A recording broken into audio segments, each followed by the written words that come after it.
আসসালামু আলাইকুম। তো এই চলতি যে এসআই নিয়োগটা হইতেছে, সেক্ষেত্রে আপনার যদি সব পরীক্ষায় যদি আপনি উত্তীর্ণ হন, আপনার ফিজিক্যাল টেস্ট থেকে শুরু করে লিখিত মনস্তাত্ত্বিক পরীক্ষা, সব পরীক্ষায় আপনি উত্তীর্ণ হলেন। উত্তীর্ণ হওয়ার পরে যদি আপনার মেডিকেল যে টেস্ট অর্থাৎ স্বাস্থ্য পরীক্ষায় যদি আপনি উত্তীর্ণ না হতে পারেন, সেক্ষেত্রে কিন্তু আপনার আবেদন বাতিল হতে যেতে পারে।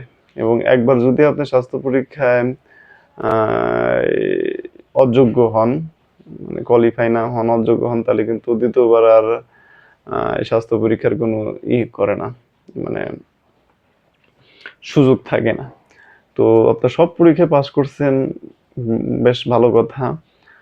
তো আপনি ফিজিক্যাল অর্থাৎ শারীরিক পরীক্ষা পাশ করছেন, মানে আপনার শক্তি সামর্থ্য আছে।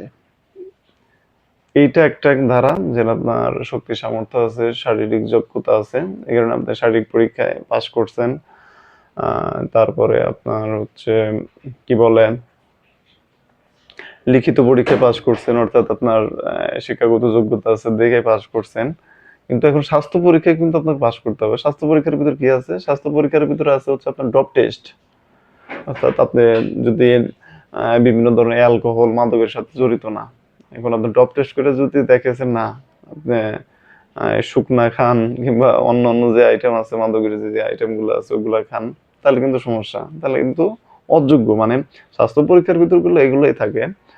যেমন আপনার হচ্ছে কি বলে, এই স্বাস্থ্য পরীক্ষার ভিতরে থাকে হচ্ছে আপনার মাদক গ্রহণ করেন কিনা, ড্রপ টেস্ট যেটা এটা। তারপরে থাকে হচ্ছে এইচবিএস পজিটিভ আছে কিনা, এইচবিএস পজিটিভ অর্থাৎ জন্ডিসের আক্রমণ আছে কিনা। এইচবিএস পজিটিভ হলেও কিন্তু সমস্যা।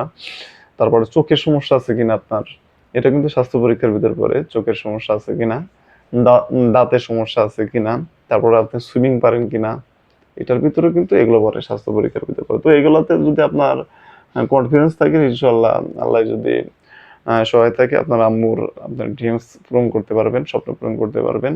তো স্বাস্থ্য পরীক্ষা মূলত এগুলোই থাকে। তারপরেও ওনারা ওনাদের মানে কর্তৃপক্ষ যদি আরো কিছু টেস্ট করে তো করবে, কোনো সমস্যা নাই। আপনি যদি আপনার জায়গায় সলিড থাকেন তো টেনশন করার তো কিছু নাই। স্বাস্থ্য পরীক্ষার ভিতরে এগুলোই থাকে।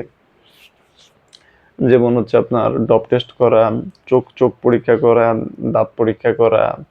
আবার যদি বেশি বেশি যদি গভীরে যায়, যেমন হার্টের এক্স-রে করলো, কিংবা হার্টে কোনো সমস্যা আছে কিনা, পাইপ রিগেস আছে কিনা, এগুলাই তো টেস্ট মূলত।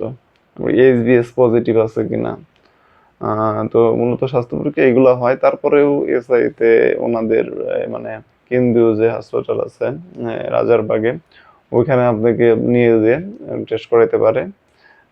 তো সমস্যা হওয়ার কথা না, যদি আপনাদের কনফিডেন্স থাকে। তো ভালো থাকবেন সবাই। তারপরে যদি আপনাদের কোনো কিছু জানার থাকে অবশ্যই কমেন্ট করবেন এবং আমার চ্যানেলটা অবশ্যই সাবস্ক্রাইব করে রাখবেন। আসসালামু আলাইকুম।